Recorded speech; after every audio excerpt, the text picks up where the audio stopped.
കർത്താവേ, അങ്ങു തലമുറയായി ഞങ്ങളുടെ ആശ്രയമായിരുന്നു.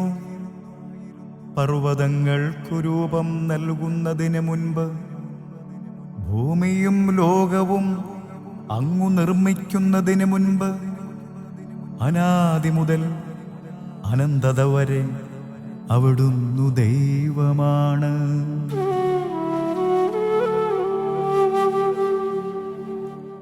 മനുഷ്യനെ അവിടുന്ന് പൊടിയിലേക്ക് മടക്കി അയക്കുന്നു. മനുഷ്യമക്കളെ തിരിച്ചു പോകുവിനെന്ന് അങ്ങു പറയുന്നു.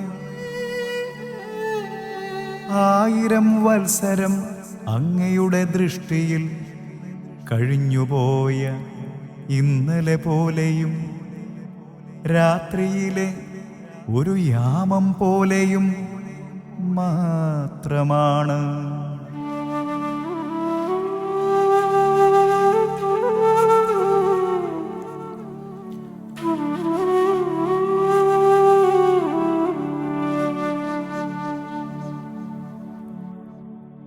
അവിടുന്ന് മനുഷ്യനെ ഉണരുമ്പോൾ മാഞ്ഞുപോകുന്ന സ്വപ്നം പോലെ തുടച്ചു മാറ്റുന്നു. പ്രഭാതത്തിൽ മുള നീട്ടുന്ന പുല്ലുപോലെയാണവൻ. പ്രഭാതത്തിൽ അതു തഴച്ചു വളരുന്നു. സായാഹ്നത്തിൽ അതു വാടിക്കരിയുന്നു. അങ്ങയുടെ കോപത്താൽ ഞങ്ങൾ ക്ഷയിക്കുന്നു.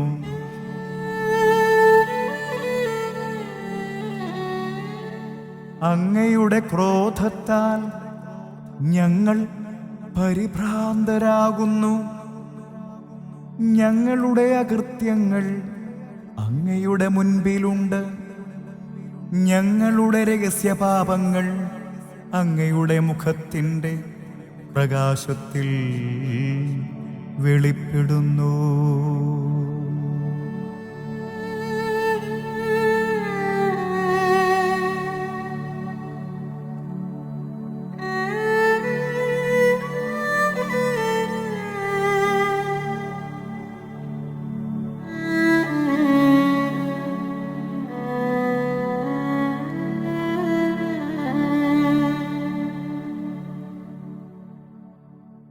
ഈശോയിൽ ഏറ്റവും സ്നേഹമുള്ളവരെ, പുതിയ പ്രഭാതമൊരുക്കി തൻ്റെ അനന്തമായ കരുണയും സ്നേഹവും നമ്മളിലേക്ക് നിറച്ച് സ്നേഹപിതാവായ ദൈവം നമ്മളെ ഉണർത്തിയിരിക്കുന്നു.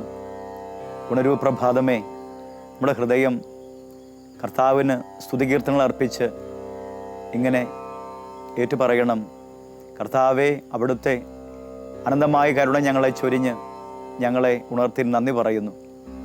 ഈ പ്രഭാതവും തുടർന്നുള്ള ഓരോ നിമിഷങ്ങളും അവിടുത്തെ പരിശുദ്ധാത്മാവിനെ അയച്ച് ഞങ്ങളെ നയിക്കണമേ എന്നുള്ള പ്രാർത്ഥനയോടെ നമുക്ക് പ്രഭാതം ആരംഭിക്കാം. ഈ പ്രഭാതത്തിൽ നമ്മൾ 90-ാം സങ്കീർത്തനമാണ് ധ്യാനിക്കുന്നത്. 90-ാം സങ്കീർത്തനത്തിൽ നമ്മളിങ്ങനെ കാണുന്നുണ്ട്: അനശ്വരനായ ദൈവവും നശ്വരനായ മനുഷ്യനും. അനശ്വരനായ ദൈവവും നശ്വരനായ മനുഷ്യനും. പ്രിയമുള്ളവരെ, ദൈവം അനശ്വരനാണ് ദൈവം. അതുകൊണ്ട് ആ ദൈവസ്നേഹം നമ്മോട് പറയുന്നുണ്ട്: നിങ്ങൾ നശ്വരമായ അപ്പത്തിനല്ല, അനശ്വരമായ അപ്പത്തിന് വേണ്ടി അധ്വാനിക്കുമെന്ന്. പലപ്പോഴും നമ്മൾ ഈ ലോകത്തിലെ കാര്യങ്ങൾക്ക് വേണ്ടിയാണ് എപ്പോഴും ഏറ്റവും ഉത്കണ്ഠാകുലരായി, ആകുലതയോടെ, വ്യഗ്രതയോടെ നമ്മൾ പരക്കം പായുന്നത്. എന്നാൽ കർത്താവ് പറയുന്നു, ഇവിടങ്ങളിലുള്ളതെല്ലാം നശിക്കും, നശ്വരമാണത്. എന്നാൽ അനശ്വരതയിലേക്കായിരിക്കണം നമ്മുടെ ജീവിതമെന്ന് ഈശോ ഓർമ്മിപ്പിക്കുന്നുണ്ട്. നശ്വരമായ അപ്പത്തിന് വേണ്ടിയല്ല, അനശ്വരമായ അപ്പത്തിന് വേണ്ടി. ആയതിനാൽ ഈ പ്രഭാതത്തിൽ നമ്മുടെ ഹൃദയം മന്ത്രിക്കട്ടെ: കർത്താവേ, അനശ്വരനായ അവിടുത്തെ ഹിതം ആരായുവാനും അനശ്വരതയിലേക്ക് ഉണരുവാൻ തക്കവിധം ഞങ്ങളുടെ ജീവിതങ്ങളെ നവീകരിക്കുവാനും പരിശുദ്ധാത്മാവിൽ നിറഞ്ഞ ദൈവിക ആനന്ദവും സന്തോഷവും നിറഞ്ഞ സമാധാനം നിറഞ്ഞ ഒരു ജീവിതം നയിക്കുവാൻ ഞങ്ങൾക്കിടയാക്കുവാൻ അങ്ങ് കൃപയാകണമേ എന്ന് പ്രാർത്ഥിക്കാം. അപ്പോൾ നശ്വരനായ ദൈവവും അനശ്വരനായ മനുഷ്യനും. കർത്താവെ, അങ്ങ് തലമുറ തലമുറയായി ഞങ്ങളുടെ ആശ്രയമായിരുന്നു. പർവ്വതങ്ങൾക്ക് രൂപം നൽകുന്നതിന് മുമ്പ്, ഭൂമിയും ലോകവും അങ്ങ് നിർമ്മിക്കുന്നതിന് മുമ്പ്, അനാദി മുതൽ അനന്തത വരെ അവിടുന്ന് ദൈവമാണ്. ദൈവം എന്നും ദൈവം തന്നെയാണ്, മാറ്റമില്ലാത്തവൻ. അതാണ് അതിൻ്റെ അർത്ഥം. ആകാശവും ഭൂമിക്കും മാറ്റമുണ്ടാകും, സർവ്വചരാചരങ്ങൾക്ക് മാറ്റമുണ്ടാകും, വ്യക്തികൾക്ക് മാറ്റമുണ്ടാകും. എന്നാൽ മാറ്റമില്ലാത്ത ഒരുവൻ മാത്രം ദൈവം. ദൈവത്തിനൊരിക്കലും മാറ്റമില്ല. അവിടുത്തെ വചനങ്ങൾക്കും മാറ്റമില്ല. അവിടുത്തെ സ്നേഹത്തിനും ഒരിക്കലും മാറ്റമുണ്ടാകില്ല. അവിടുത്തെ കരുണയ്ക്കും മാറ്റമില്ല. പിന്നെ എന്താണ് സംഭവിക്കുക? നമ്മൾ നശ്വരത തേടി നീങ്ങുമ്പോൾ, ദൈവത്തിൽ നിന്ന് അകന്നു പോകുമ്പോൾ, നമ്മുടെ ജീവിതം അസംതൃപ്തിയുടെയും അസമാധാനത്തിൻ്റെയും അശാന്തിയുടെയും നിഴലിലാകുന്നു. എന്നാൽ അനശ്വരനായ ദൈവത്തോട് ചേർന്ന് നിൽക്കുമ്പോൾ നമ്മുടെ ജീവിതവും നമ്മുടെ ദൗത്യവഴികളും ദൈവം എന്തിനു വേണ്ടി നമ്മളെ മെനഞ്ഞോ ആ ദൗത്യ നിർവഹണത്തിന് വേണ്ടി നമ്മളെ തന്നെ സമർപ്പിക്കാനുള്ള ഉത്സുകതയും ഒപ്പം ദൈവഹിതം നിറവേറ്റുമ്പോൾ കർത്താവിൻ്റെ വലിയ സ്വർഗീയ സന്തോഷത്തിന് പാത്രീപുത്രരായി തീരുവാനുള്ള ആ അനുഭവത്തിലേക്ക് ദൈവം നമ്മെ ചേർക്കുകയും ചെയ്യും. പ്രിയമുള്ളവരെ, മനുഷ്യനെ അവിടുന്ന് പൊടിയിലേക്ക് മടക്കി അയക്കുന്നു, മനുഷ്യമക്കളെ തിരിച്ചു പോകുമെന്ന് അവിടുന്ന് പറയുന്നു. അപ്പോൾ തീർച്ചയായും ദൈവം നമ്മെ മെനഞ്ഞുവെങ്കിൽ, ദൈവത്തിന് നമുക്കറിയാമല്ലോ, നിങ്ങളെക്കുറിച്ചുള്ള പദ്ധതി എൻ്റെ മനസ്സിലുണ്ടെന്നുള്ള വചനം നമുക്കെല്ലാവർക്കും അറിയാം.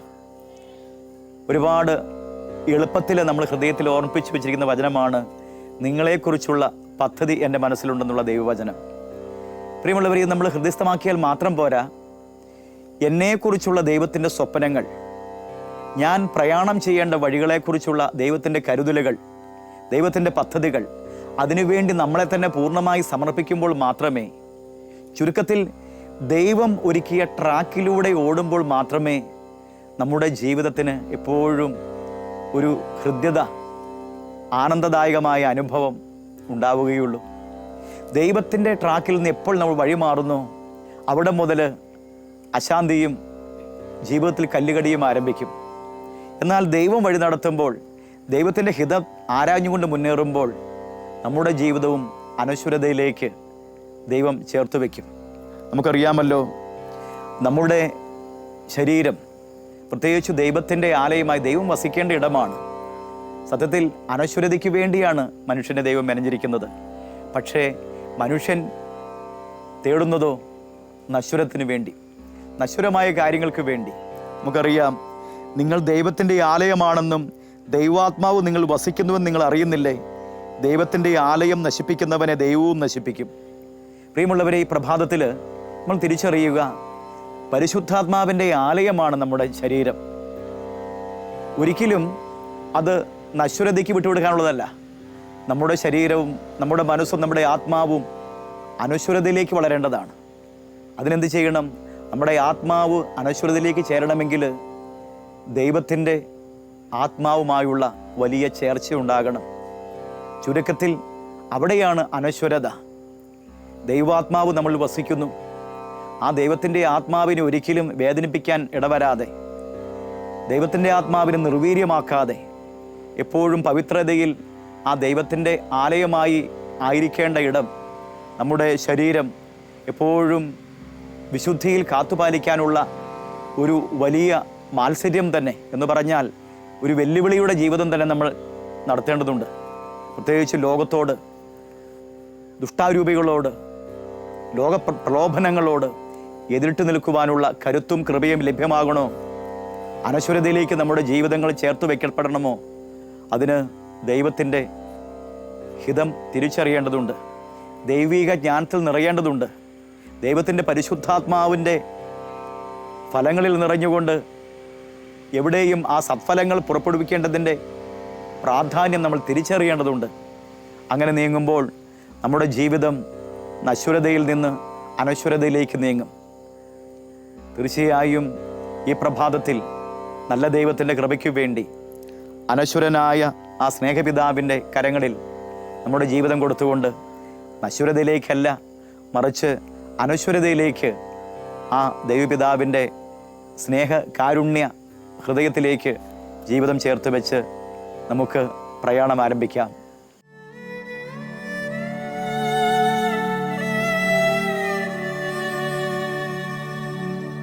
കർത്താവേ, അങ്ങു തലമുറ തലമുറയായി ഞങ്ങളുടെ ആശ്രയമായിരുന്നു. പർവ്വതങ്ങൾക്കു രൂപം നൽകുന്നതിന് മുൻപ് ഭൂമിയും ലോകവും അങ്ങു നിർമ്മിക്കുന്നതിന് മുൻപ് അനാദി മുതൽ അനന്തത വരെ അവിടുന്നു ദൈവമാണ്.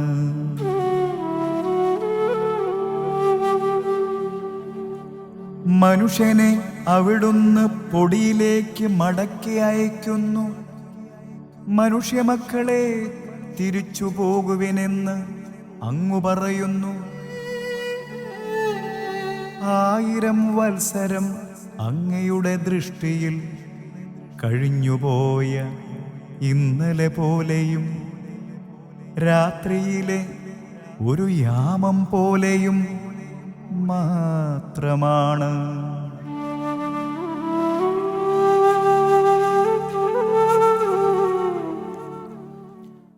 സങ്കീർത്തകൻ പറയുന്നു, 1000 വത്സരം അങ്ങയുടെ ദൃഷ്ടിയിൽ കഴിഞ്ഞുപോയ ഇന്നലെ പോലെയും രാത്രിയുടെ ഒരു യാമം പോലെയും മാത്രമാണ്. അവിടുന്ന് മനുഷ്യനെ ഉണരുമ്പോൾ മാഞ്ഞുപോകുന്ന സ്വപ്നം പോലെ തുടച്ചു മാറ്റുന്നു. പ്രഭാതത്തിൽ മുള നീട്ടുന്ന പുല്ലുപോലെയാണ് അവൻ. പ്രഭാതത്തിൽ അത് തഴച്ചു വളരുന്നു, സായാഹ്നത്തിൽ അത് വാടിക്കരിയുന്നു. തീർച്ചയായും മനുഷ്യൻ്റെ ജീവിതം എന്ന് പറയുന്നത് അത് പ്രഭാതത്തിലുണരുന്ന ഒരു തളിർപ്പ് പോലെയാണെന്നാണ് പറയുക. സായാഹ്നത്തിൽ അത് വാടിക്കൊഴിയും. അപ്പോൾ ഈ ഹ്രസ്വമായ ജീവിതത്തിൽ എപ്പോഴും ദൈവം എന്തിനു വേണ്ടി നമ്മളെ മെനഞ്ഞു, ആ ദൈവീക സ്വപ്നങ്ങൾക്ക് വേണ്ടി നമ്മളെ സമർപ്പിക്കുമ്പോഴാണ് ജീവിതത്തിന് അർത്ഥമുണ്ടാവുക. അങ്ങനെ ആയിരിക്കുമ്പോഴാണ് ജീവിതത്തിന് ധന്യതയുണ്ടാവുക. വിശുദ്ധരായ വിശുദ്ധരെല്ലാം ആ ദൈവ പദ്ധതിയോട് ജീവിതം ചേർത്ത് വെച്ച് സഹകരിച്ചു. ആരൊക്കെ ദൈവീക പദ്ധതിയോട് സഹകരിക്കുന്നുണ്ടോ അവരെല്ലാവരും വിശുദ്ധിയുടെ ഹൃദയ നിർമ്മലതയിലേക്ക് കടന്നു വരും. നമുക്കറിയാം, വിശുദ്ധ അഗസ്തീനോസ് പറയുന്നുണ്ടല്ലോ, നിന്നെ സൃഷ്ടിച്ച ദൈവത്തിന് നിന്റെ സഹകരണം കൂടാതെ നിന്നെ രക്ഷിക്കാൻ കഴിയുകയില്ല എന്ന് പറഞ്ഞു കഴിഞ്ഞാൽ, ദൈവീക പദ്ധതിയോട് മനുഷ്യൻ സഹകരിക്കുമ്പോഴാണ് അവൻ്റെ ജീവിതത്തിന് അർത്ഥമുണ്ടാവുക. അങ്ങനെയാകുമ്പോഴേ ദൈവത്തിന് നമ്മുടെ ജീവിതത്തിൽ എന്തെങ്കിലും പ്രവർത്തിക്കാൻ കഴിയുക. മറിച്ച് ദൈവത്തോട് മറുതലിച്ച്, ദൈവിക വചനത്തോട് മറുതലിച്ച്, ദൈവിക പദ്ധതിയോട് അനുസരണമില്ലാതെ വഴിമാറിപ്പോകുമ്പോൾ നമ്മുടെ ജീവിതവും വാടിക്കൊഴിയുന്ന അവസ്ഥയിലേക്ക്, ഫലം ചൂടാത്ത അവസ്ഥയിലേക്ക് നീങ്ങിപ്പോകും. നമുക്കറിയാമല്ലോ, വചനം പറയുന്നുണ്ട്, നിങ്ങളുടെ ശരീരങ്ങളെ വിശുദ്ധവും ദൈവത്തിന് പ്രീതികരവുമായ സജീവ ബലിയായി സമർപ്പിക്കുവിൻ, ഇതായിരിക്കണം നിങ്ങളുടെ യഥാർത്ഥ ആരാധന. പ്രിയമുള്ളവർ, ഈ പ്രഭാതത്തിൽ നമ്മൾ ആരാധനയ്ക്ക്, ദിവ്യബലിക്ക്, അർപ്പണത്തിലൊക്കെ പോകുമ്പോൾ നമ്മൾ തിരിച്ചറിയുക, എന്താണ് ഏറ്റവും പരമപ്രധാനമായ ആരാധന. തീർച്ചയായും നമ്മളിവിടെ ആയിരിക്കുമ്പോൾ ദിവ്യബലി അർപ്പണമാണ്. എന്നാൽ സജീവമായ ആരാധനയെക്കുറിച്ച് വചനം എന്താണ് പറയുന്നത്? നിങ്ങളുടെ ശരീരങ്ങളെ വിശുദ്ധവും ദൈവത്തിന് പ്രീതികരവുമായ സജീവ ബലിയായി സമർപ്പിക്കുവിൻ, ഇതായിരിക്കണം നിങ്ങളുടെ യഥാർത്ഥമായ ആരാധന. അപ്പോൾ ആ സജീവ ബലിയായി ദൈവത്തിന് നമ്മളെ തന്നെ സമർപ്പിക്കുക. എങ്ങനെ?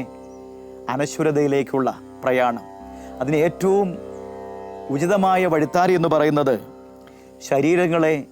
ശരീരത്തെ വിശുദ്ധമായി കാത്തുപാലിക്കുവാൻ ഏറെ പ്രയത്നിക്കുക. ശരീരത്തെ വിശുദ്ധമായി കാത്തുപാലിക്കുവാൻ. ഒരുപക്ഷെ നമുക്കറിയാം, ഈ ലോകത്തിൻ്റെ ചുറ്റുപാടുകളിൽ ഓരോ നിമിഷവും ഒരുപക്ഷെ ഇടറിപ്പോകുന്ന, തളർന്നു പോകുന്ന, പ്രലോഭന തിരകളിൽ ആടിയുലയുന്ന ജീവിതചര്യകളിലൂടെയാണ് നാം നീങ്ങുക. എന്നാൽ പരിശുദ്ധാത്മാവിൻ്റെ കൂട്ടുപിടിച്ചുകൊണ്ട്, ഈശോയുടെ തിരുഹൃദയത്തിലെ തിരുച്ചോരത്തുള്ളികളാൽ കഴുകപ്പെട്ടുകൊണ്ട് വിശുദ്ധമായ ഒരു ജീവിതത്തിന് നമ്മൾ ബോധപൂർവം നമ്മൾ സഹകരിക്കുമ്പോൾ, ദൈവിക പദ്ധതിയോട് ഹൃദയം ചേർക്കുമ്പോൾ, പ്രിയമുള്ളവരെ, നമ്മുടെ ശരീരങ്ങളെ വിശുദ്ധവും ദൈവത്തിന് പ്രീതികരവുമായ സജീവ ബലിയായി സമർപ്പിക്കുകയും അത് ദൈവത്തിന് ഇഷ്ടമുള്ള ആരാധനയായി പരിണമിക്കുകയും ചെയ്യുന്നു. അങ്ങനെ ചെയ്യുമ്പോൾ എന്താ സംഭവിക്കുന്നത്? അനശ്വരതയിലേക്കുള്ള പ്രയാണം ആരംഭിക്കും നമ്മൾ. നശ്വരമെന്ന ജീവിതമല്ല, നശ്വരമായ ജീവിതത്തിലേക്കല്ല, അനശ്വരമായ ജീവിതത്തിലേക്ക്. ദൈവത്തിനത് സാധ്യമാണ്. അതിനുവേണ്ടിയാണ് ദൈവം തൻ്റെ ആത്മാവിനെ നമുക്ക് നൽകിയത്. എന്ത്? ആത്മാവിൻ്റെ ദിവ്യ സ്നേഹശക്തി ഉൾക്കൊണ്ടുകൊണ്ട്, അവിടുത്തെ അഗ്നിസമമായ തീച്ചൂടുകൊണ്ട് ഇതാ നമ്മുടെ ജീവിതങ്ങളെ, നമ്മുടെ ജീവിതത്തിലെ പറ്റിപ്പിടിച്ചു കിടക്കുന്ന കന്മഷമാർന്ന തെറ്റുകളുടെയും കുറ്റങ്ങളുടെയും കുറവുകളുടെയും പാപഹേതുക്കളുടെയും ഒക്കെ ഇടങ്ങളിലേക്ക് പരിശുദ്ധാത്മാവിൻ്റെ അഗ്നി പടർന്നിറങ്ങി അതിനെ കത്തിച്ചാമ്പലാക്കി നവീകരിക്കുന്ന ശുദ്ധിയേറിയ വെണ്മയേറിയ ആത്മാവ് പ്രദാനം ചെയ്യുവാനാണ് ദൈവം നമ്മളെ ആത്മാവ് നിറച്ച് നയിക്കുക. അങ്ങനെയെങ്കിൽ ഉദാശകളിലൂടെ സംരംഭ്യമായ ആ പരിശുദ്ധാത്മ ചൈതന്യത്തിൻ്റെ ജ്വലനം നമ്മുടെ ജീവിതത്തിൽ ഉണ്ടാകുമ്പോൾ തീർച്ചയായും വിശുദ്ധമായ തലത്തിലേക്ക്, അനശ്വരമായ ജീവിതചര്യയിലേക്ക് നമ്മുടെ ജീവിതം മാറ്റപ്പെടുവാൻ ദൈവം നമ്മളെ അനുഗ്രഹിക്കും, അഭിഷേകം ചെയ്യും. ആ കർത്താവിൻ്റെ തിരഹിതത്തോട് ചേർന്ന് നിന്നുകൊണ്ട് ജീവിതം ധന്യമാക്കുവാനും വിജയപ്രദമാക്കുവാനും നമുക്ക് സാധ്യമാവും.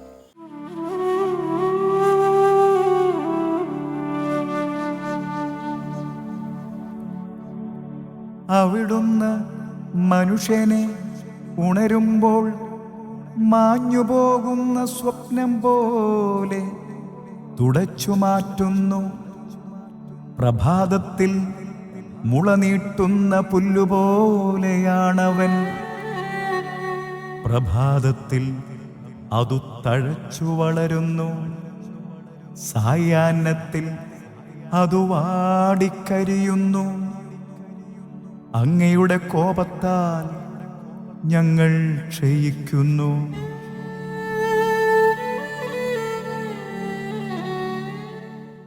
സങ്കീർത്തകൻ തുടരുകയാണ്. ഞങ്ങളുടെ അകൃത്യങ്ങൾ അങ്ങയുടെ മുൻപിലുണ്ട്, ഞങ്ങളുടെ രഹസ്യ പാപങ്ങൾ അങ്ങയുടെ മുഖത്തിൻ്റെ പ്രകാശത്തിൽ വെളിപ്പെടുന്നു. പ്രിയമുള്ളവരെ, ഞങ്ങളുടെ അകൃത്യങ്ങൾ അങ്ങയുടെ മുൻപിലുണ്ട്. കർത്താവ് എപ്പോഴും നമ്മുടെ ജീവിതത്തെ കണ്ടുകൊണ്ടിരിക്കുന്നു. നമുക്കറിയാം, അനുനിമിഷം കർത്താവിൻ്റെ കണ്ണുകൾ നമ്മളെ തേടുന്നുണ്ട്. കാരണം അത്രമാത്രം നമ്മൾ വിലയുള്ളവരാണ്. അതുകൊണ്ടല്ലേ സ്നേഹപിതാവായ ദൈവം പറഞ്ഞത്, നീ എനിക്ക് അമൂല്യനും പ്രിയങ്കരനും ബഹുമാന്യനുമാണെന്ന്. നിന്റെ കാര്യത്തിൽ കർത്താവ് ശ്രദ്ധാലുവാണെന്ന് കർത്താവ് നമ്മളെ ഓർമ്മിപ്പിക്കുന്നില്ലേ? അതേ പ്രിയരെ, അങ്ങനെയെങ്കിൽ നമ്മുടെ ഓരോ അകൃത്യങ്ങളും അവിടുന്ന് കാണുന്നു. വീണ്ടും നമ്മുടെ രഹസ്യ പാപങ്ങൾ ഞങ്ങളുടെ രഹസ്യ പാപങ്ങൾ അങ്ങയുടെ മുഖത്തിൻ്റെ പ്രകാശത്തിൽ വെളിപ്പെടുന്നു. അപ്പോൾ കർത്താവിൻ്റെ ആ തേജസ്സിന് മുൻപിൽ, ആ പ്രകാശത്തിന് മുമ്പിൽ നമ്മുടെ രഹസ്യ പാപങ്ങൾ, നമ്മൾ മറഞ്ഞിരിക്കുന്ന രഹസ്യ പാപങ്ങൾ പോലും അതാ വെളിവായി വരികയാണ്. അങ്ങനെയെങ്കിൽ നമ്മൾ തുറന്ന പുസ്തകമായി കർത്താവിന് മുമ്പിൽ നിൽക്കേണ്ടതുണ്ട്. പ്രിയരെ, അതുകൂടെ കർത്താവ് പറയുകയാണ്, എന്നെ വിളിക്കുക, ഞാൻ ഉത്തരമരുളും. തീർച്ചയായും കർത്താവിൻ്റെ തിരുമുഖത്തൊക്കെ അല്ലെങ്കിൽ കർത്താവിൻ്റെ ദിവ്യ പ്രകാശത്തിലേക്ക് നമ്മൾ ഹൃദയം തുറക്കണം. ദൈവമേ, എൻ്റെ ജീവിതം ഇതാണ്, ഇങ്ങനെയുള്ള ബലഹീനതയുള്ള വ്യക്തിയാണ്, കുറവുള്ള വ്യക്തിയാണ്, അങ്ങയോട് ചേർന്നിരിക്കണമെന്ന് ആഗ്രഹമുണ്ട്, എന്നിട്ടും വഴിമാറിപ്പോകുന്ന വ്യക്തിയാണ് എന്നുള്ള തുറന്നുള്ള ഏറ്റുപറച്ചിലും അനുതാപത്തിൻ്റെ ഹൃദയവും കർത്താവ് സ്വീകാര്യതയോടെ നമ്മളെ ചേർത്ത് പിടിക്കാൻ ഉതകുന്നതാണ്. മാത്രമല്ല, നമ്മളിലേക്ക് അവിടുന്ന് കരുണ ചൊരിയും. കരുണാമനായ ദൈവം കരുണ ചൊരിഞ്ഞുകൊണ്ട് നമ്മുടെ ഹൃദയത്തിൽ അവിടുത്തെ പരിശുദ്ധി പകർന്നുകൊണ്ട് വിശുദ്ധിയുടെ നിർമ്മല ദർപ്പണമായി നമ്മുടെ ഹൃദയത്തെ മാറ്റിക്കൊണ്ട് അനശ്വരതയിലേക്ക് ദൈവം നമ്മളെ ചേർത്ത് പിടിക്കും. അതുകൊണ്ടാണല്ലോ നമ്മൾ ചിന്തിക്കേണ്ട കാര്യം മറ്റൊന്നുമല്ല, ദൈവത്തിന് പ്രഥമ സ്ഥാനം കൊടുക്കുക. ജീവിതത്തിൽ ദൈവത്തിന് പ്രഥമ സ്ഥാനം കൊടുക്കുമ്പോൾ അവിടുത്തെ അനശ്വരതയിലേക്ക് നമ്മൾ ചേർത്ത് വയ്ക്കപ്പെടുന്ന അനുഭവം ഉണ്ടാകും. ഈ ദൈവത്തിൽ നിന്ന് വഴിമാറി മറ്റേതിന് പ്രാധാന്യം കൊടുക്കുന്നു, അതേ കാര്യം തന്നെ നമ്മുടെ ജീവിതത്തിന് ഉതപ്പുണ്ടാക്കും, ജീവിതത്തിന് നമുക്ക് സന്തോഷം തരാത്ത അവസ്ഥയിലേക്ക് നമ്മളെ നയിക്കും. ഒരിക്കലും ഒരു ധന്യത ലഭ്യമാകാത്ത നശ്വരമായ ജീവിതത്തിലേക്ക് നമ്മൾ വഴിമാറുകയും ചെയ്യും. എന്നാൽ അനശ്വരമായി ദൈവത്തിലേക്ക് ചേർന്ന് നിൽക്കണം. എന്ത് ചെയ്യേണ്ടതുണ്ട്? വചനം പറയുന്നു, സൂര്യോദയം മുതൽ അസ്തമയം വരെ എൻ്റെ നാമം ജനതകളുടെ ഇടയിൽ മഹത്വപൂർണ്ണമാണ്. എല്ലായിടത്തും എൻ്റെ നാമത്തിന് ധൂപവും ശുദ്ധമായ കാഴ്ചയും സമർപ്പിക്കപ്പെടുന്നു. എന്തെന്നാൽ ജനതകളുടെ ഇടയിൽ എൻ്റെ നാമം ഉന്നതമാണ്. സൈന്യങ്ങളുടെ കർത്താവ് അരുളി ചെയ്യുന്നു. കർത്താവ് പറയുകയാണ്, എൻ്റെ നാമം ഉന്നതമാണ്. അതിനർത്ഥം എന്താണ്? സർവമഹത്വവും ദൈവത്തിന് നൽകുക എന്ന് തന്നെയാണ്. അങ്ങനെ ദൈവത്തിന് മഹത്വം നൽകുവാൻ നമ്മുടെ ഏതൊക്കെ പ്രവർത്തന തലങ്ങളാണോ, നമ്മുടെ ജീവിത വ്യാപാരങ്ങൾ, നമ്മുടെ ജോലിയുടെ മേഖലകൾ, നമ്മുടെ കുടുംബത്തിൻ്റെ ഉള്ളറകളിലെ ഓരോരോ ദൗത്യ വഴികൾ, നമ്മുടെ പഠന മേഖലകൾ, നമ്മുടെ ഉന്നതികൾ, ഏതെല്ലാം തലത്തിൽ ഏതെല്ലാം ഇടങ്ങളിലൊക്കെ നമ്മൾ വ്യാപരിക്കുന്നു, അവിടെയൊക്കെ ആയിരിക്കുമ്പോഴും നമ്മുടെ ജീവിതം കൊണ്ട് മഹത്വം കൊടുക്കേണ്ടത് ദൈവത്തിനാണ്. അങ്ങനെ ഏതൊക്കെ വ്യക്തികൾ, ഏതൊക്കെ ജീവിതങ്ങൾ ദൈവത്തിന് മഹത്വം കൊടുക്കുന്നു, ആ ദൈവത്തിന് പ്രാധാന്യം കൊടുക്കുന്നു, ദൈവത്തിന് ഒന്നാം സ്ഥാനം കൊടുക്കുന്നു, ആ വ്യക്തിയുടെ ജീവിതങ്ങൾ ധന്യതയിലേക്ക് ചേർക്കപ്പെടും. അനശ്വരമായ ജീവിതത്തിലേക്ക് ദൈവം ചേർത്ത് പിടിക്കും. വിശുദ്ധമായ വഴിത്താരയിലേക്ക് അവർ നയിക്കപ്പെടും. ഒരുപക്ഷെ ജീവിതം എത്ര അശുദ്ധിയുടെയോ അല്ലെങ്കിൽ എന്തുമാത്രം പാപാവസ്ഥകളിലൂടെയാണെങ്കിലും, ദുശീലങ്ങളോ ദുഷ്ടടക്കങ്ങളോ നിറഞ്ഞതാണെങ്കിലും, തിരിച്ചു വന്ന് കർത്താവിൻ്റെ സ്നേഹ വെളിച്ചത്തിൽ ജീവിതം ചേർക്കുമ്പോൾ, അതെ, നിന്റെ പാപം കടും ചുമപ്പാണെങ്കിലും മഞ്ഞുപോലെ വെണ്മയാക്കി മാറ്റുന്ന കർത്താവാണെന്ന് അരുളി ചെയ്ത നല്ല ദൈവം നശ്വരമായി ജീവിതത്തിന് വേണ്ടി പരക്കം വായി നമ്മുടെ ജീവിതങ്ങളെ ചേർത്ത് പിടിച്ച് അനശ്വരതയിലേക്ക് നയിക്കും. അങ്ങനെ നശ്വരനായ മനുഷ്യൻ അനശ്വരതയിലേക്ക് ചേരുവാൻ ദൈവത്തിൻ്റെ ആത്മാവ് ഇടയാക്കും. നമുക്ക് പ്രാർത്ഥിക്കാം. പ്രിയരെ, നമ്മുടെ ജീവിതത്തെ ദൈവം ഏറ്റെടുക്കും, അനുഗ്രഹിക്കും, അഭിഷേകം ചെയ്യും. ആയതിനാൽ പ്രത്യാശ വയ്ക്കുക ദൈവത്തിൽ, വിശ്വസിക്കുക ദൈവത്തിൽ, അടിയുറച്ച് മുന്നേറുക കർത്താവിൻ്റെ തിരുവചനത്തിൽ. അങ്ങനെ മുന്നേറിക്കൊണ്ട് നമ്മുടെ ജീവിതം, നമ്മുടെ ഹൃദയം, നമ്മുടെ ഹൃദയത്തിൻ്റെ ഉള്ളറകൾ വിശുദ്ധമായി സൂക്ഷിക്കാൻ പരിശുദ്ധാത്മാവെ അവിടുത്തെ പരിശുദ്ധി നൽകണമേ എന്ന് പ്രാർത്ഥിച്ചുകൊണ്ട് അനുതാപത്തിൻ്റെ ഹൃദയമൊരുക്കി ഈ പ്രഭാതത്തിൽ നമുക്ക് സ്നേഹത്തോടെ നമ്മുടെ കർത്താവിലേക്ക് ചേർന്ന് നിൽക്കാം. നല്ല ദൈവം നമ്മളെ അനുഗ്രഹിക്കും, അഭിഷേകം ചെയ്യും, നന്മയുടെ പാതയെ നമ്മെ നയിക്കും. അങ്ങനെ നമ്മുടെ ജീവിതം അനശ്വരതയിലേക്ക് ചേർത്ത് വയ്ക്കാൻ ദൈവം ഇടയാക്കും. എല്ലാവരെയും ദൈവം സമർത്ഥമായി അനുഗ്രഹിക്കട്ടെ. നമ്മുടെ ജീവിതങ്ങളെ അവിടുന്ന് ധന്യമാക്കട്ടെ. എപ്പോഴും നാഥൻ കൂടെ ഉണ്ടാകട്ടെ. ആമേൻ.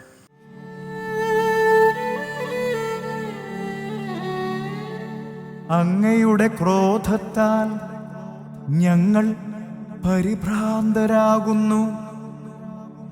ഞങ്ങളുടെ അകൃത്യങ്ങൾ അങ്ങയുടെ മുൻപിലുണ്ട്. ഞങ്ങളുടെ രഹസ്യപാപങ്ങൾ അങ്ങയുടെ മുഖത്തിൻ്റെ പ്രകാശത്തിൽ വെളിപ്പെടുന്നു.